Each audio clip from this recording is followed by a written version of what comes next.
خیلی خوب، اومدیم با قسمت هفتم از سری آموزش های اصول پریمیر. توی این ویدیو قراره که با مبحث ماسکینگ آشنا بشیم و از قابلیت جدید پریمیر که آبجکت ماسک تول هست که جدیداً توی نسخه 2026 پریمیر اضافه شده که دیگه این ابزار ما رو از پلاگین موکا پرو کلاً بی‌نیاز میکنه و ما میتونیم ماسکینگ و ترکینگ رو خیلی راحت تو خود پریمیر بدون هیچ ابزاری انجام بدیم.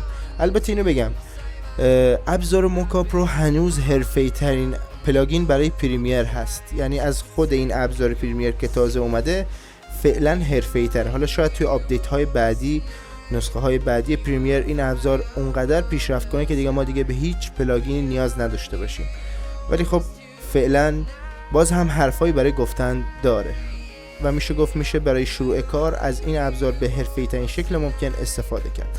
خب قبلا ما اگه میخواستیم از ابزارهای ماسک استفاده کنیم باید کلیپمون رو انتخاب میکردیم و میومدیم اینجا توی پنجره افکت کنترل دنبال ابزار پن، الیپ و رکتانگل میگشتیم که به صورت دستی ماسکمون رو انجام بدیم، ولی خب الان دیگه حتی این ابزارها هم دیگه اینجا نداریم و اومدن زیر مجموعه آبجکت ماسک تول قرار گرفتن، الیپ، رکتانگل و پن. خب ابزارهای ساده هستن. توی ویدیو قبلی که تمام این ابزارها معرفی کردم کار با این ابزارها رو هم معرفی کردم، اما توی این ویدیو میخوایم اختصاصاً در مورد آبجکت ماسک تول کار کنیم و اینکه چطوری میتونیم از این ابزار استفاده کنیم.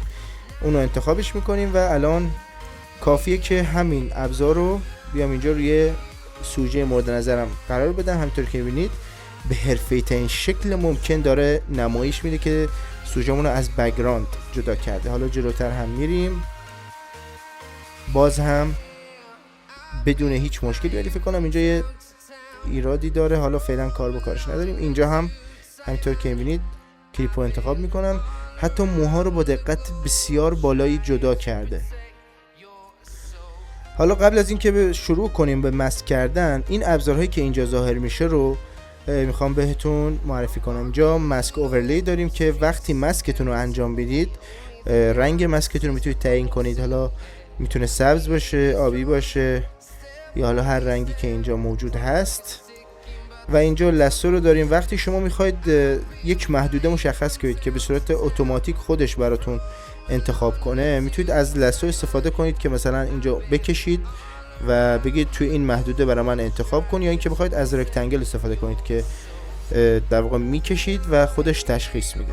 و اینجا این گزینه به اضافه و منهایی که داریم، در واقع وقتی در ویدیومون چند تا ماسک انجام میدیم اگر روی این گزینه بزنیم، حالا ما فعلا ماسک انجام ندادیم، اما اگر ماسک انجام دادیم اگر روی این گزینه بزنیم میتونیم ماسک های بیشتری انجام بدیم که حالا در واقع در ویدیو کنار هم نیستن و به هم متصل نیستن. میتونیم ماسک های مختلفی داشته باشیم و این گزینه اگر انتخابش کنیم، در واقع ماسکی که انجام دادیم میتونیم اگر روش کلیک کنیم میتونیم اون ماسک رو در واقع حذف کنیم.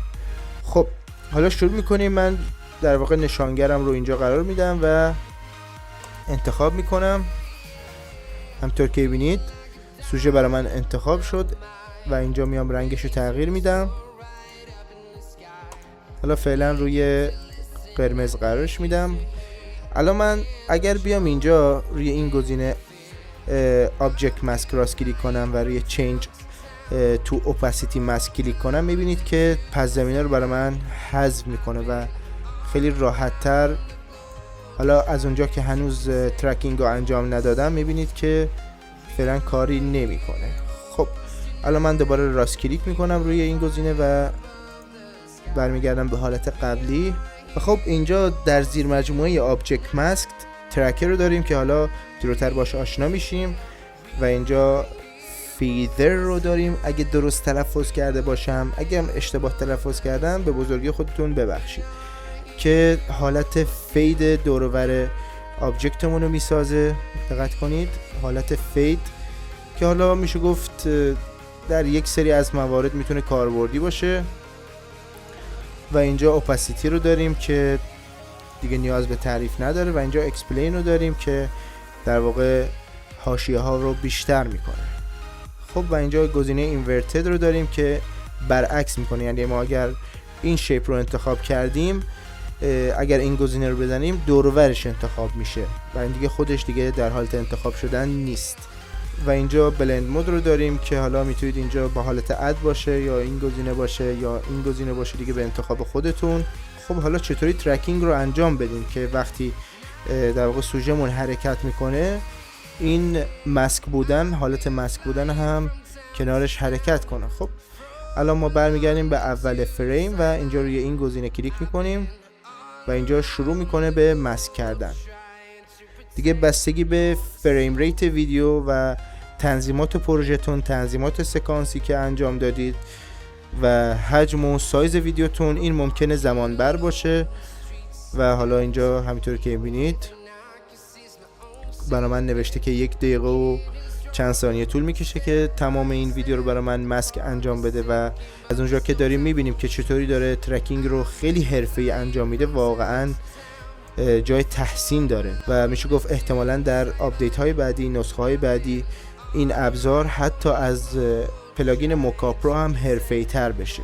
خب اینجا همونطور که میبینید یکم گیج زده و موها رو به خوبی انتخاب نکرده که البته گفتم این قابل توقعه، چون این قابلیت به تازگی اضافه شده و به احتمال خیلی خیلی زیاد تو آپدیت های بعدی ما قابلیت های بهتر و حرفه‌ای تر از این ابزار میتونیم داشته باشیم. حالا من این قابلیت Change to Opacity Mask رو فعال میکنم.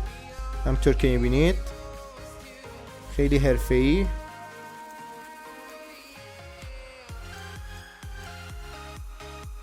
ولی خب به نظر من خیلی عالیه، بهتر هیچی. حالا ما این کاراکترمون یکم موهای به هم ریخته و نامتناسبی داره، ولی خب اگر این قابلیت روی یک کاراکتری که موهاش بهتر هست انجام بدیم خیلی حرفه‌ای تر در میاد. خب بسیار خوب، امیدوارم که این ویدیو براتون مفید بوده باشه و استفاده کافی رو برده باشید.